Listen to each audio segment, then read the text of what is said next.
Assalamualaikum warahmatullahi wabarakatuh.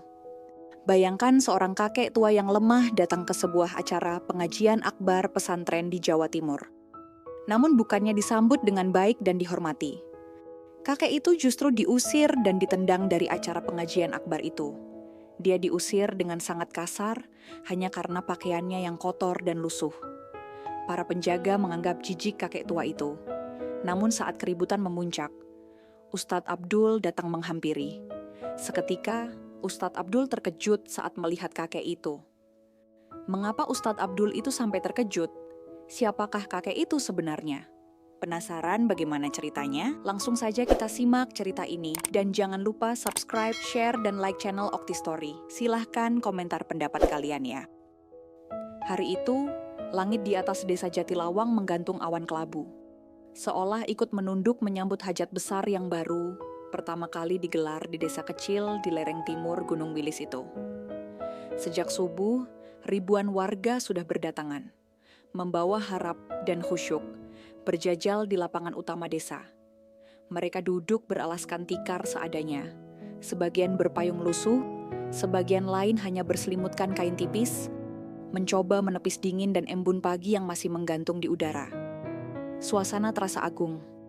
Spanduk besar bertuliskan pengajian akbar dan doa bersama warga Jatilawang membentang lebar, menggantung antara dua pohon beringin tua. Pengeras suara memekikkan lantunan solawat dan ayat-ayat suci Al-Quran, mengalun menembus hati-hati yang haus petunjuk. Di tengah keramaian, panitia mengenakan rompi khusus, berlari kecil ke sana-sini, memastikan kursi ustadz, panggung, air minum, dan segala tetek bengek lainnya berjalan sebagaimana mestinya. Para ustadz datang silih berganti, menyampaikan ceramah penuh hikmah. Ada yang membuat jamaah menitikkan air mata, ada yang mengundang tawa lirih, tapi semuanya menyejukkan. Lantunan zikir memenuhi udara, menembus batas langit dan bumi.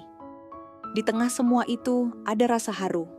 Betapa sebuah desa kecil yang selama ini nyaris dilupakan, kini berdiri tegak, merangkul kembali akar spiritualnya. Namun, di balik suasana syahdu itu, takdir menyimpan sesuatu yang lain. Saat matahari mulai merunduk di balik punggung gunung dan langit perlahan memerah jingga, udara sore itu terasa hangat, namun membawa getaran yang tak biasa. Suara gaduh tiba-tiba memecah keheningan lapangan luas yang tengah dipenuhi para undangan acara resmi pemerintah daerah. Mereka sebagian besar mengenakan batik rapi, jas hitam, dan dasi yang berkilat. Para tamu duduk berbaris rapi di kursi-kursi putih yang menghadap ke panggung, tempat beberapa pejabat tinggi sudah mulai berbicara pelan sambil menunggu acara dimulai. Dari arah gerbang masuk, suara gaduh mulai terdengar. Awalnya samar, hanya seperti bisik-bisik yang makin lama makin keras, lalu berubah menjadi teriakan keras yang memecah ketenangan. Seperti pecahan kaca yang meledak dalam ruang hampa.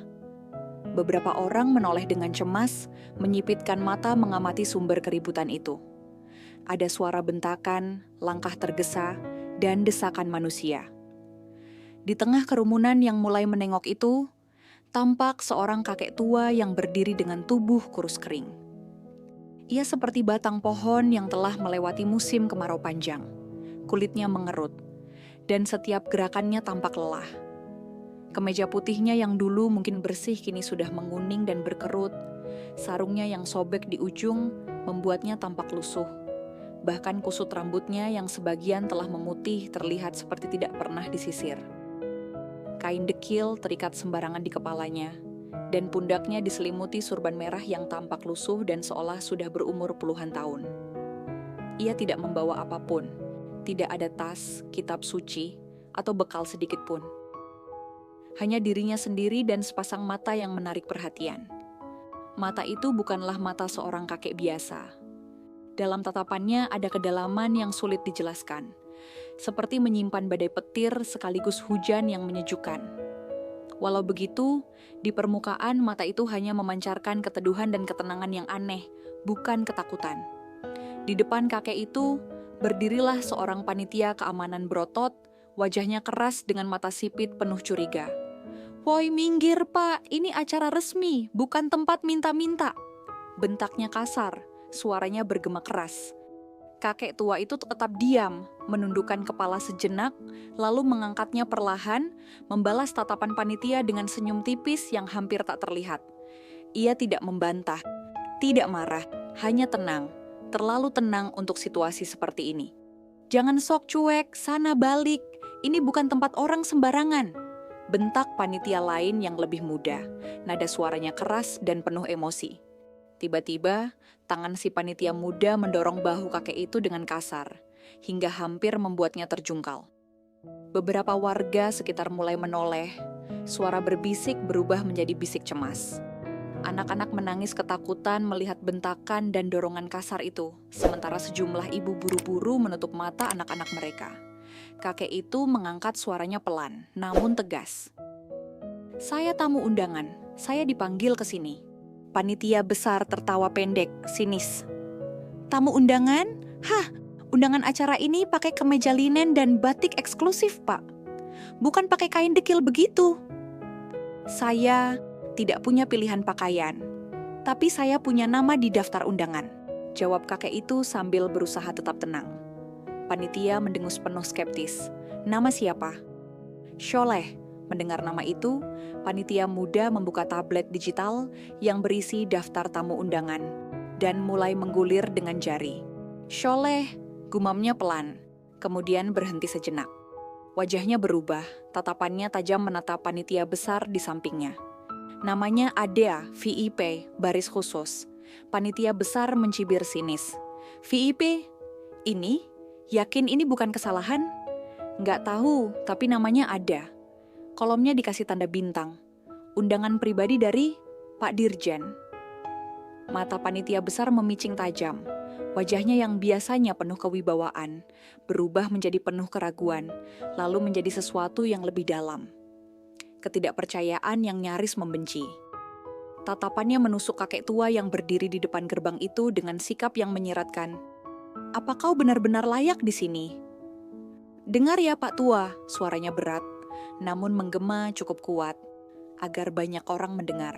"Gak usah sok ngaku-ngaku, bisa saja Anda menipu. Kalau emang beneran, mana tunjukin surat undangannya?" Kakek itu menggeleng pelan.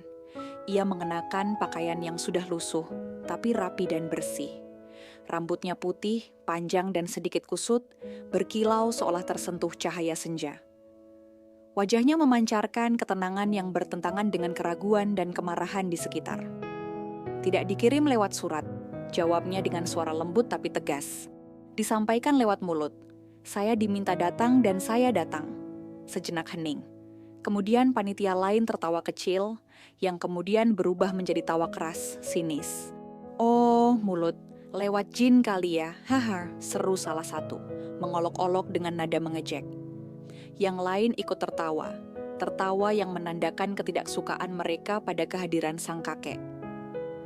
Beberapa pengunjung yang sedang menunggu acara, yang awalnya hanya lewat atau bercanda, mulai melirik. Ada yang memperhatikan dengan penasaran, ada yang heran, dan tak sedikit yang tersenyum miris melihat adegan itu. "Kami capek ngurusin penipu yang pura-pura jadi tamu penting. Udah tua, jangan ngajarin orang bohong," ucap panitia besar itu dengan nada putus asa. Seolah ini bukan pertama kalinya mereka menghadapi orang seperti kakek ini. Wajah si kakek tetap tenang. Namun, sorot matanya mulai meredup, seperti awan gelap yang menggulung perlahan di langit musim hujan, menandakan beban yang tak mudah terlihat oleh siapapun. Ia mengangguk pelan, dengan gerak yang sangat halus, tapi penuh makna. "Saya sudah berdiri cukup lama, tolong biarkan saya masuk. Kaki saya tak kuat menunggu lebih lama." Hening sejenak. Kerumunan mulai bertambah. Rasa penasaran dan simpati mulai tumbuh di antara mereka yang memperhatikan. Tapi panitia besar itu tidak bergeming. "Pergi!" bentaknya dengan suara menggelegar, seolah suara itu mampu mengguncang tanah dan meredam segala harapan. "Kalau kakek nggak mau dipaksa, kakek jalan sendiri. Masih baik kita nggak panggilin polisi buat usir Anda." Kakek itu diam. Tak ada kemarahan, hanya kesedihan samar yang menyelimuti wajahnya seperti kabut tipis di pagi hari. Suasana makin tegang. Warga mulai berkumpul lebih banyak. Beberapa mengenal kakek yang bernama Sholeh ini dan berusaha membelanya. "Pak Sholeh ini orang baik, jangan seperti itu sama beliau," teriak seorang ibu dari kerumunan dengan nada marah dan suara yang mulai meninggi. Namun panitia tetap tak bergeming. Mereka bahkan mulai bersiap memanggil petugas keamanan tambahan. Kakek Sholeh menatap semua itu dengan wajah tenang tapi sedih, seolah tengah mempersiapkan diri menghadapi hal terburuk. Di dalam hatinya, ada keinginan kuat untuk menyampaikan pesan terakhir yang mungkin bisa menyelamatkan banyak nyawa dan alam sekitar. "Saya diundang," ucapnya pelan tapi mantap, "bukan mengemis masuk. Tapi jika memang dunia ini hanya mengizinkan yang bersih masuk rumahnya, saya akan pergi. Tapi kalian harus tahu, ini bukan hanya soal tubuhku yang kotor. Ini tentang siapa yang kalian tolak." "Oh, sekarang berani mengancam ya Anda? Oke, kita pakai cara lain," ujar panitia besar dengan nada kasar dan marah. Tanpa aba-aba, 2 petugas pengamanan datang dari belakang, langsung menarik lengan si kakek dengan kasar. Ia tersentak ke belakang. Tubuh kurus itu oleng, bahunya terhuyung, tapi tidak melawan. "Sakit," ucapnya lirih, suara yang lebih seperti bisikan pada angin. Namun tangan mereka mencengkeram lebih keras. "Kamu bisa jalan sendiri atau digotong kayak karung. Pilih yang mana, Pak?" ejek seorang petugas, sambil mengangkat kaki kakek setengah menggantung. "Aku tidak berniat merusak. Tapi kalian sedang menggali lubang sendiri," balas si kakek dengan suara tenang, namun penuh makna. "Ngigau terus, ayo minggir," bentak petugas itu sambil menyeret tubuh si kakek menjauh dari pintu utama. Beberapa tamu melihat, tapi hanya sedikit yang peduli. Yang lain bahkan menertawakan. Di antara mereka ada yang berbisik, "Udah sepuh tapi masih sok penting. Bisa aja itu dukun yang nyamar, mana tahu. Namanya aja Samsuri, mungkin mau bawa santet." Dugaan-dugaan muncul dari kerumunan. Tak ada satupun yang mencoba mendekat. Semua hanya melihat, seolah lebih mudah menjadi saksi bisu daripada menanggung risiko berdiri di sisi yang tidak umum. Di tengah lapangan, Ustadz Abdul, penceramah utama, tengah membacakan doa penutup. Suaranya menggetarkan langit senja, meresap ke setiap jiwa yang hadir. "Robbana atina fid dunya hasanah, wa fil akhirati hasanah, wa qina adzabannar." Namun sebelum doa itu sempurna, suara gaduh di gerbang makin tak terbendung. Pengeras suara menangkap semuanya. Suara umpatan, teriakan, bentakan. Ustadz Abdul menghentikan bacaannya. Ia membuka mata, wajahnya menegang. Hatinya seolah dijambak oleh tangan tak terlihat. Ia menatap ke arah keributan. Kerumunan menepi seperti air laut yang surut, memperlihatkan sosok kakek tua yang tengah didorong. Tubuhnya limbung, tapi tetap berdiri. Sorot matanya tak berubah, masih tenang. Dengan gerakan cepat, Ustadz Abdul mematikan mikrofon dan turun dari panggung. "Berhenti!" Suaranya menggema ke seluruh lapangan, membuat semua terdiam. Suaranya memecah udara, tajam, dalam, seperti petir yang mengiris langit. Suara itu menggema dari pengeras suara ke seluruh penjuru lapangan. Sebab mikrofon ternyata belum sepenuhnya dimatikan. Semua kepala menoleh serentak. Ada keheningan yang mendadak dan mencekam, seperti udara disedot dari dada ribuan orang. Di dekat gerbang, sejumlah panitia tampak sedang mencegah masuk seorang lelaki tua. Tangan-tangan mereka menggenggam kasar lengan dan kerah baju si kakek. Satu dari mereka bahkan nyaris mencabut sorban yang melilit kepala tuanya. Tangan-tangan itu kini terhenti di udara. Mata mereka memaku ke arah sumber suara. Ustadz Abdul berjalan cepat menuruni panggung. Langkahnya tidak biasa, lebih dari sekadar cepat. Itu adalah langkah dari seseorang yang tengah disambar sesuatu dalam hatinya. Sorot matanya merah, menyala, seperti menahan sesuatu antara marah dan iba.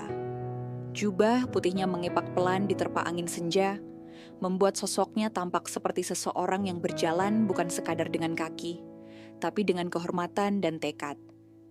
Jamaah otomatis membuka jalan. Mereka mengenal langkah itu. Itu bukan langkah ceramah. Itu langkah seseorang yang sedang memikul amanah. Langkah seorang murabbi yang sedang menegakkan adab. Biasanya, wajah Ustadz Abdul teduh, selalu membawa damai. Tapi kini, wajah itu mengeras. Otot-otot rahangnya menegang. Dahinya berkerut. Mulutnya terkatup rapat. Wajah itu kini adalah wajah seorang lelaki yang menyaksikan kehormatan diinjak di hadapannya. Panitia yang berdiri di sisi-sisi lapangan tampak gugup. Sebagian menunduk. Beberapa menarik mundur diri mereka, menjauh dari kerumunan yang sedang dilangkahi oleh sang ustadz. Dan sementara itu, di dekat gerbang, lelaki tua itu tetap berdiri. Tenang, tubuhnya ringkih, tapi wibawa terpancar tanpa ia sadari. Napasnya sedikit berat. Jubahnya usang, sarungnya memudar, dan sandal jepit yang mulai retak menguatkan kesan bahwa ia hanyalah seorang tua dari kampung sebelah yang tersesat arah. Tapi senyumnya, senyumnya tenang seperti embun. Ia tidak tampak marah, ia tidak tampak terhina. Justru seolah mengerti bahwa ini semua hanyalah kesalahpahaman dari manusia-manusia yang lupa pada satu hal penting. Jangan menilai dari rupa. Ustadz Abdul sampai di hadapan lelaki itu. Ia berhenti. Matanya membulat. Mulutnya sedikit terbuka. Sejenak dunia seakan berhenti berputar. "Ya Allah, Gus Sholeh." Suara itu pelan, hanya setengah bisikan. Tapi cukup keras untuk membuat seluruh darah para panitia tersedot ke wajah mereka. Seketika aliran listrik seperti mengalir di punggung mereka yang mendengar. Nama itu, Gus Sholeh. Sebuah nama yang dalam diamnya menggetarkan banyak jiwa. Seorang ulama zuhud, nyaris tak pernah tampil di media. Tapi ilmunya mengalir seperti sungai yang tak habis diseruput oleh para santri dari pelosok Jawa Timur hingga ke Sumatera. Tak banyak tahu di mana ia tinggal sekarang. Ia hidup berpindah-pindah, mengunjungi pesantren-pesantren kecil, menjadi tamu tanpa nama tapi meninggalkan jejak keberkahan besar. Para panitia langsung tersentak. Wajah mereka pucat pasi. Tangan-tangan yang tadinya hendak mencengkeram surban itu, sekarang jatuh lemas di sisi tubuh masing-masing. Beberapa bahkan hampir terduduk. Penjaga yang masih menggenggam kerah baju si kakek langsung menarik tangannya seolah terbakar. Ia memandang ke bawah, gemetar. Tanpa disuruh, ia menunduk begitu dalam, hingga dahinya hampir menyentuh tanah. Bibirnya bergetar ingin berkata, tapi suara tak keluar. Ustadz Abdul langsung menjatuhkan diri. Ia mencium tangan si kakek penuh hormat. Tangisnya pecah, tak bisa lagi ditahan. "Ampuni kami, Gus. Kami tak tahu." Gus Sholeh tersenyum. Ditatapnya wajah Ustadz Abdul yang basah oleh air mata. "Yang lupa bukan kalian, Abdul," katanya pelan. Suaranya serak namun hangat. Tapi zaman ini, zaman yang lebih menghargai penampilan daripada kearifan. Semua yang mendengar terdiam, hening. Hanya suara angin yang menyapu pelan lapangan yang kini menjadi panggung pengingat tentang adab, tentang rendah hati, dan tentang betapa mudahnya manusia melupakan mutiara hanya karena terbungkus cangkang biasa. Ustadz Abdul berdiri. Matanya masih basah, tapi kini sorotnya kembali jernih. Ia menggandeng tangan Gus Sholeh, membimbingnya masuk. Hari ini, kita tidak hanya mendapat tausiah, kita diajarkan adab langsung dari sumbernya. Dan di bawah langit yang mulai menangis perlahan, ribuan kepala menunduk, bukan karena malu semata, tapi karena hormat. Hormat pada seseorang yang sederhana dalam rupa, namun agung dalam laku. Gus Sholeh hanya tersenyum. Senyumnya yang sederhana namun penuh makna itu menyinari wajahnya yang keriput dan penuh pengalaman. Dalam ketenangan yang mengalir dari dirinya, seolah tak ada beban, tak ada dendam, tak ada amarah yang tersisa. Ia adalah sosok yang sudah melampaui segala kemarahan duniawi, menerima apapun yang terjadi dengan hati lapang dan ikhlas. Ustadz Abdul, yang sedari tadi menatapnya dengan campuran rasa malu dan haru, tiba-tiba jatuh bersimpuh di hadapan lelaki tua itu. Tanpa ragu, ia meraih tangan Gus Sholeh dan mencium dengan penuh penghormatan.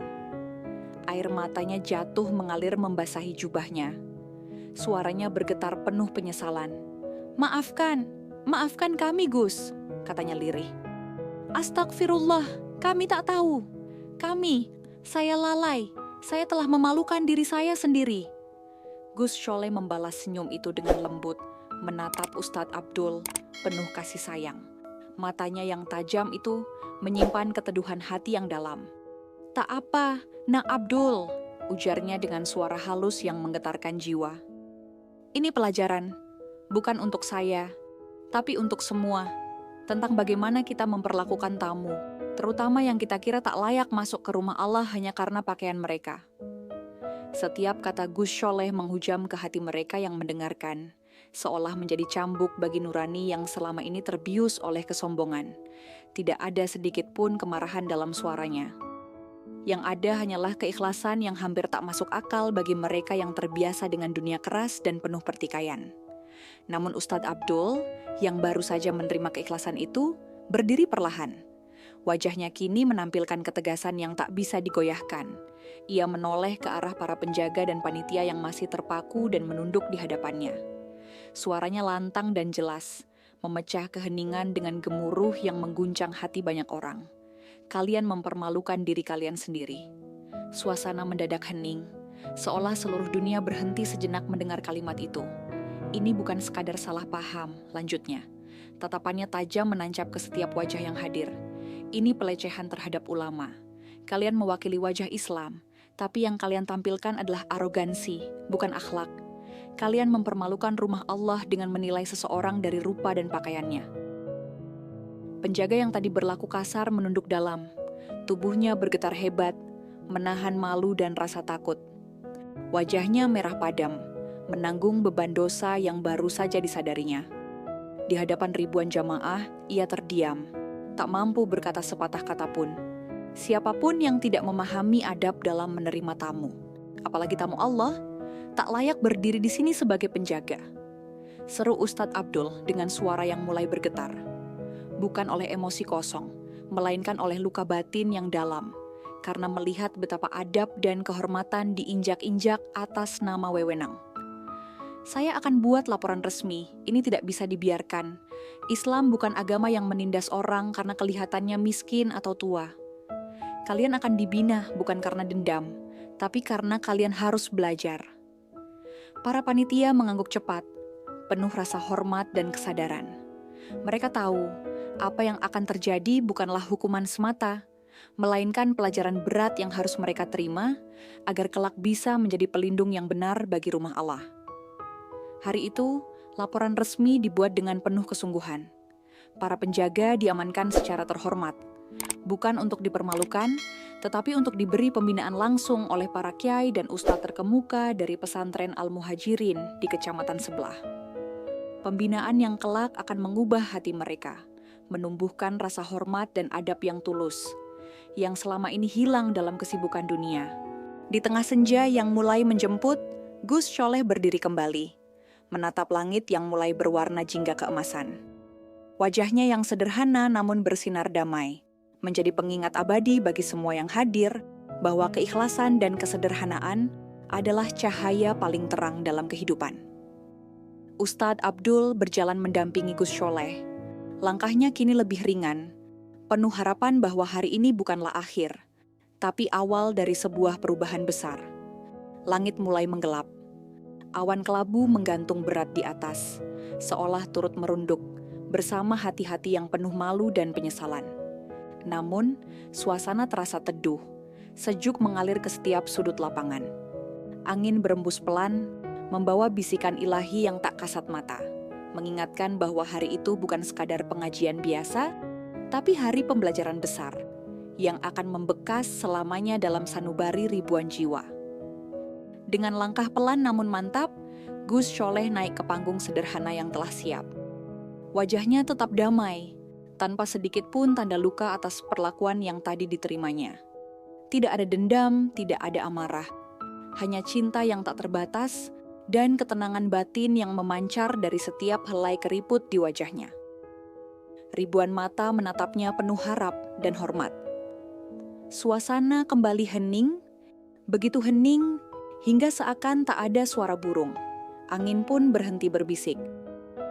Yang terdengar hanya suara lembut seorang wali yang sedang membagi kebenaran, tanpa sedikit pun menyisipkan amarah.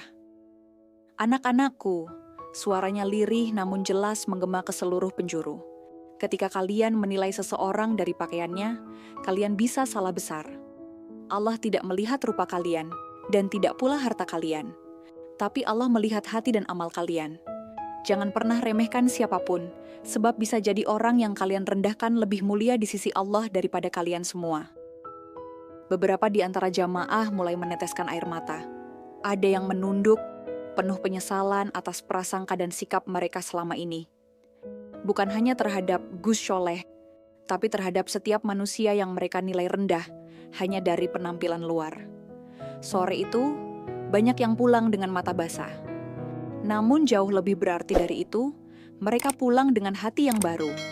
Hati yang mulai belajar menilai manusia bukan dari sarung lusuh, sandal jepit, atau jubah yang usang, tapi dari amal perbuatan dan sikap tulusnya terhadap sesama. Dan mungkin itulah pengajian terbaik yang pernah mereka hadiri sepanjang hidup. Seringkali, kita terlalu cepat menilai seseorang hanya dari penampilan luarnya. Bajunya lusuh, sandalnya jepit, tubuhnya ringkih, atau rambutnya tak terurus. Padahal Allah berfirman melalui Rasulullah SAW, sesungguhnya Allah tidak melihat kepada rupa dan harta kalian, tetapi Allah melihat kepada hati dan amal kalian. HR Muslim. Gus Sholeh datang dengan pakaian yang sangat sederhana, bahkan tampak biasa saja. Namun di balik kesederhanaannya itu, tersimpan cahaya ilmu yang terang dan ketenangan batin yang tiada tara. Sesuatu yang tak dimiliki banyak orang. Ia mungkin bukan siapa-siapa di mata manusia biasa, tapi sangat besar di sisi Allah dan para pencari hikmah sejati. Cerita ini menjadi sebuah cermin yang sangat jelas bagi kita semua. Sebuah pengingat yang keras namun sangat berharga, mengenai betapa pentingnya adab dalam setiap langkah kehidupan kita. Seringkali, tanpa kita sadari, kita mudah terpaku pada penampilan luar, terburu-buru menilai seseorang hanya dari hal-hal yang tampak di permukaan, tanpa menyelami hakikat dan kedalaman jiwa mereka. Kita hidup di dunia yang serba cepat dan penuh distraksi, sehingga mudah bagi kita untuk melewatkan inti dari sebuah pribadi dan hanya menghakimi berdasarkan hal-hal yang tampak sementara dan dangkal. Dalam peristiwa ini, terlihat jelas bagaimana sosok yang sederhana dan penuh ketulusan, yang dalam kesederhanaannya justru menyimpan keindahan hati yang luar biasa. Malah diperlakukan dengan sikap yang kurang pantas, bahkan kasar. Ini menjadi sebuah pelajaran berharga bagi kita, bahwa seringkali kebaikan yang tersembunyi dan tulus tidak selalu disambut dengan penghargaan yang layak, bahkan terkadang disambut dengan ketidakadilan dan sikap kasar. Hal ini membuka mata kita bahwa ilmu tanpa adab adalah ibarat tubuh tanpa jiwa. Tidak membawa manfaat, bahkan bisa menjadi sumber kerusakan.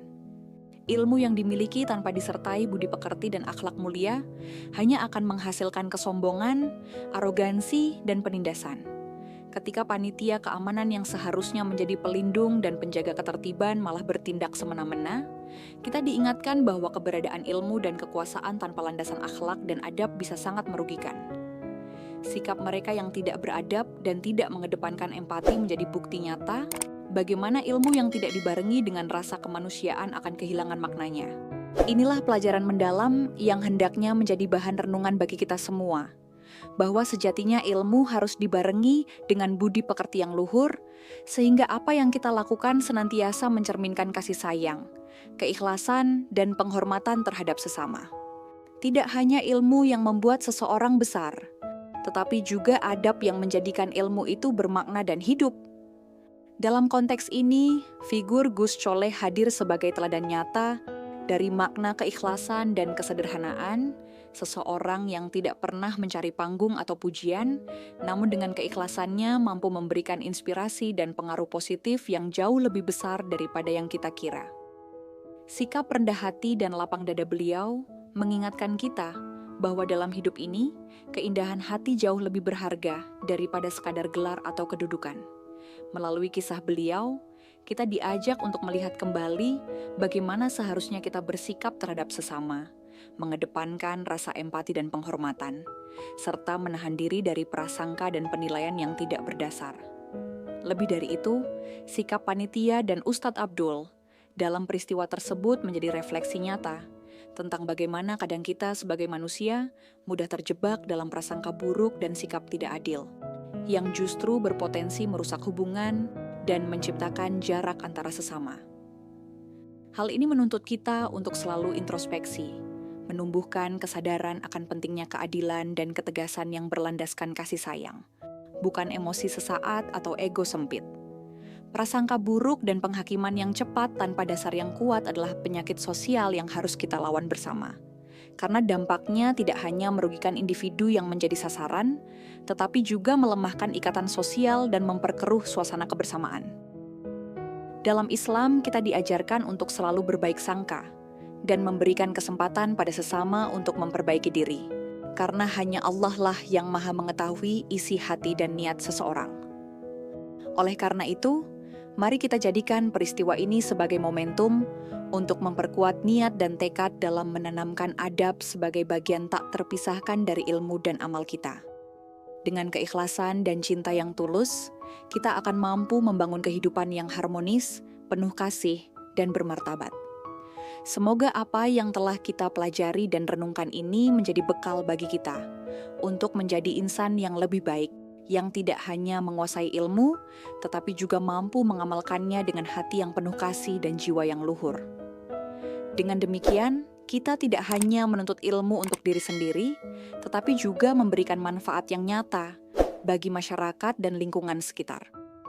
Akhir kata, marilah kita terus berusaha memperbaiki diri, menjaga adab dalam setiap tindakan, dan senantiasa berdoa agar Allah membimbing langkah kita dalam jalan yang diridhoinya, agar kita semua menjadi insan yang berilmu dan beradab, yang mampu membawa kedamaian dan kebaikan di dunia ini. Amin. Di balik setiap ilmu yang kita pelajari, sesungguhnya terdapat tanggung jawab moral yang besar untuk memegang teguh adab dalam menjalankan ilmu tersebut. Sejarah panjang umat manusia telah mengajarkan bahwa ilmu tanpa bimbingan akhlak dapat berbuah malapetaka, memicu konflik, kesombongan, dan bahkan penindasan. Kita bisa melihat berbagai contoh dari masa lalu, di mana para cendekiawan yang mengabaikan adab dan akhlak berakhir menimbulkan perpecahan dan kerusakan di tengah masyarakat. Sebaliknya, mereka yang memadukan ilmu dengan budi pekerti luhur mampu membawa perubahan positif dan kemajuan yang berkelanjutan. Oleh sebab itu, dalam konteks agama Islam, adab bukan sekadar aturan sosial, melainkan bagian dari ibadah yang mengikat jiwa dan raga dalam satu kesatuan yang harmonis. Ilmu yang tidak diiringi dengan akhlak yang baik adalah seperti pohon yang tidak berbuah, tampak indah dari luar, tetapi kosong dan rapuh di dalamnya. Maka, tugas kita sebagai insan berilmu adalah terus menanamkan nilai-nilai kesopanan, kerendahan hati, dan rasa hormat kepada setiap makhluk, agar ilmu yang kita miliki mampu menjadi cahaya yang menerangi jalan kebaikan. Tanpa adab, ilmu tidak lebih dari sekadar informasi kosong yang tidak memberikan dampak berarti bagi kehidupan manusia.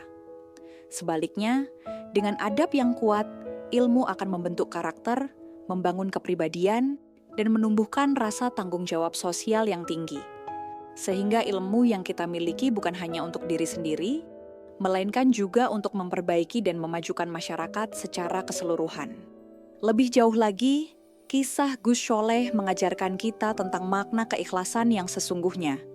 Keikhlasan yang tidak mencari pujian, tidak ingin dikenal, namun bekerja dalam diam dengan penuh ketulusan.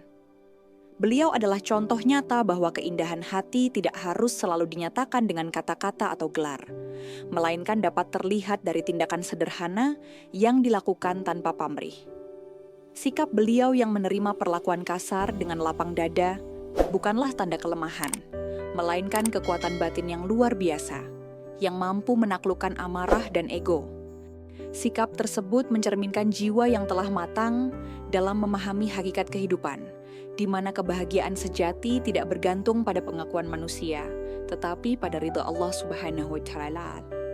Dalam kehidupan yang serba cepat dan penuh persaingan ini, pelajaran dari Gus Sholeh menjadi semakin relevan untuk kita pegang teguh.